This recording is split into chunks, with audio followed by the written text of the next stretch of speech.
I'm doing this video because I always want to make a video especially when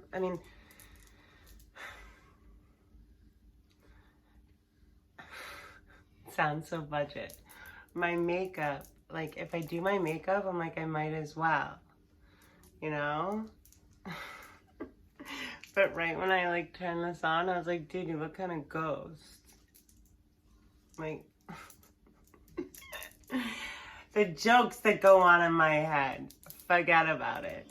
But now that we're on Anahata, heart chakra, I wanted to talk about, eventually I'll get to Bikram, maybe I'll fit it in here. I want to talk about, if you've ever heard of Anusura yoga, by John Friend. It was pretty popular, like 2006, and it got really, really big. And then he got caught like sleeping with his students, right? But that's not the point. The point is the heart chakra. Right now I'm gonna play for you, Eric sent this to me, Dark Joe, In Transit, Hunters Point to the Mission District, San Francisco Techno Mix. This is Dark Joe. You guys need to go subscribe to him. It's really mellow and chill. And I'll wash my face. So Anusura yoga is was designed, or not designed. So basically this guy named John Friend came along and he added a lot of back bends, like heart opening poses. So instead of warrior one, it was like warrior one, like open crescent, like open your chest more. Like if you're familiar at all with Ashtanga Vinyasa or other kinds of yoga, power, whatever, like anytime there's like a sort of a reset, there's like that Chaturanga Vinyasa thing, he would throw in a back bend. And then at the end, all these other back bends, when normal sequencing has usually like a back bends and then inversions for your closing, like before Shavasana, which is the final pose, where you lie on your back and you're resting. And so this is my story, and this is also, Anusara doesn't, I don't think they, like, so it was really big, and whatever, you can Google it. It was like, you know, the guy ended up sleeping with too many students, and it just was not good. But I also think the system itself, I'm really open and flexible to new systems once all the, I just have dog hair in my mouth. Once all the, what do you call it? Is this chill? Once all of the rules are understood. When I talk about rules, I'm talking about just yoga asana, just physical poses. He had all that, and he, like, I've done stuff like this. Like I did, like, and I still like it, this version of Sun Salutation B, but instead of coming up for Warrior 1, you come up for Warrior 2.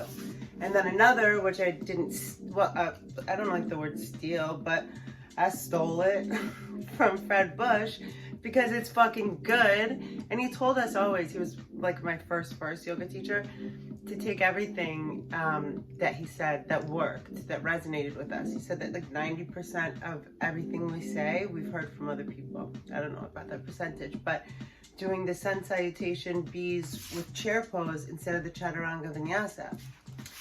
So, skip to right now, right here we are. And I used to go, when I first got to Los Angeles, it was 2011, you know, I was just like, any place that would take me. You know, I left my studio that I had opened in Miami Beach. It was established at 3 years, you know, right when we were starting to make money. And it was humbling as fuck.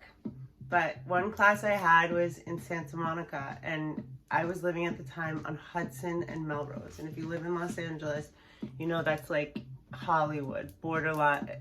It's like, I don't know if you say borderline. It's on the line of, it's like on the other side of West Hollywood. It's technically Hollywood.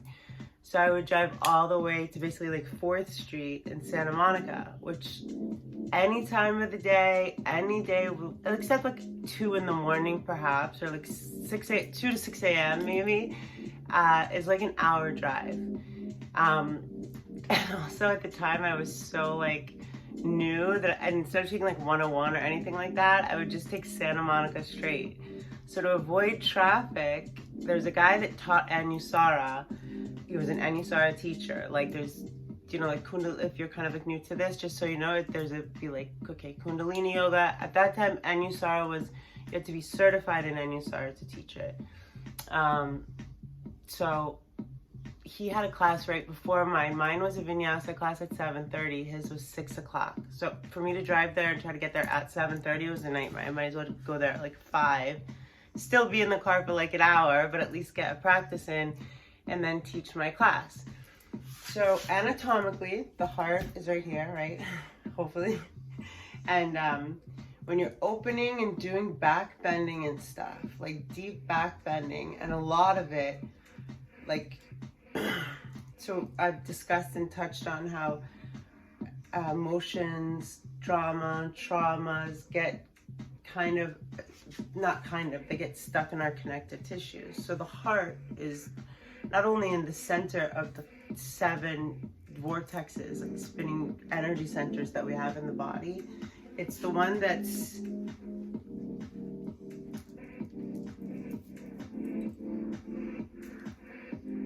man, there's so much I want to say about the heart chakra, and that like I'm feeling about the heart chakra too. Okay, so the point is, and if you don't know about any of this stuff, then I'm just giving you a story about a type of yoga that was popular in the 2000s that added a lot of anatomical heart-opening poses called back bends that literally open your heart. So whereas normally in a yoga class they'll tell you arms up, it was always arms back, right? Open your chest, and like you took an extra breath and stuff. It was very nice.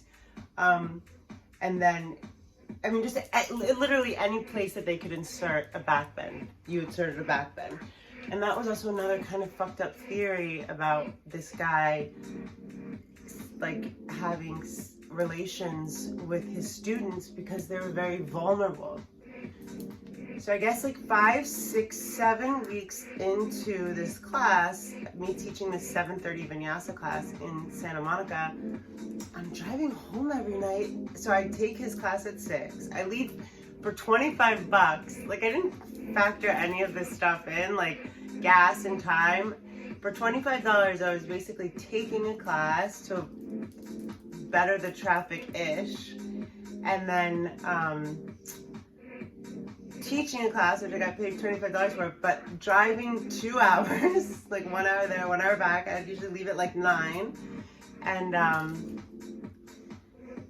would be like driving home, it'd be like 9 at night. Sometimes I would get a frozen yogurt on the way home, and I would be bawling, hysterical crying, like what the fuck, and why every Monday? Which was the night that I taught that class, which was the night that I took the Anusura class. And I realized I'm taking this Anusura class like not 2 months.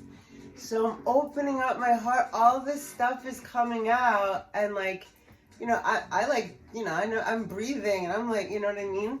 So I'm sure it was profoundly cathartic for my physiology. I mean, it had to have been, but I also, like, I learned to teach people, especially when I would do like longer back bending sequences. If you feel emotional later, don't worry about it. That's totally normal. Or if you're not wanting to feel totally emotional, don't go deep into back bending sequences. Like work on the hips, other places that always need help.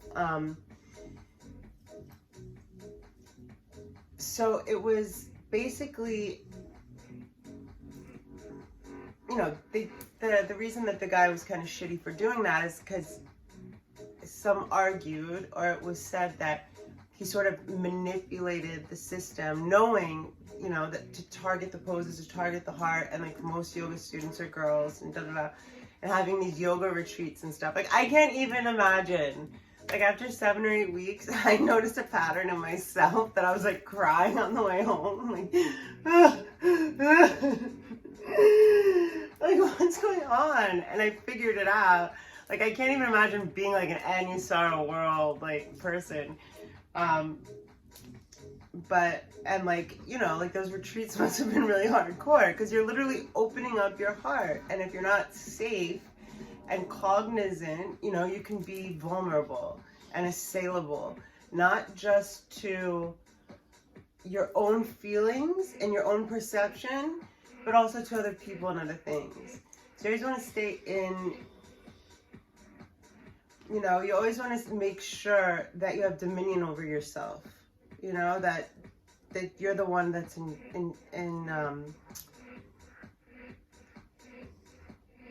the position that you want to be in at all times. Let's see it like that. Bikram I'll tell you about another day because I don't even like talking about him when he goes to sleep, but before I go to sleep, when he goes to sleep.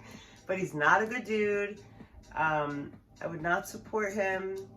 Anybody that has if it's like a small business that has a Bikram thing, ask them if they're having to suffer. I don't know, do what you like. I'm gonna shut up. But he screwed over so many people by charging them, first of all, like $20,000 for his teacher training, but then just to have Bikram on their, like his graduates and stuff, just have Bikram on their yoga studios, their own small businesses. They had to pay 30% of the profits a year to him. That's what he was, well, he was in court for that for 10 years, and more than 11 sexual, I think like 7 rape charges and 11 charges of like sexual abuse. Not a good dude. Makes sure that every place has rugs, and I just don't understand. There's no amount of steam cleaning that a person can do to convince me that those rugs can ever be cleaned. But hot yoga is cool. I mean, it's cool to sweat and to turn the heat up. It was a funny thing because in Miami it was not necessary. We brought in heaters and like people liked it, but it's an illusion that you're gonna lose weight from hot yoga. You're losing water, and it's also not great for. It's good for some people's skin. It's not good for other people's skin. But cardiovascularly, it adds being in it increases the cardiovascular value of what you're doing if you're in a heated place. But very often the sequences people are doing in heated rooms, doing in like a room temperature room, bubble beans, doing in like a room temperature room, you'll be like, oh my gosh, you know, because you're sweating in a heated room, but it's not really a workout, you know, and you don't really notice that. So it's like, do you want to just go sit in the sauna or what? Okay, I'll wash my face now. Bye. Okay, Dark Joe. He's going through San Francisco. Bye, guys.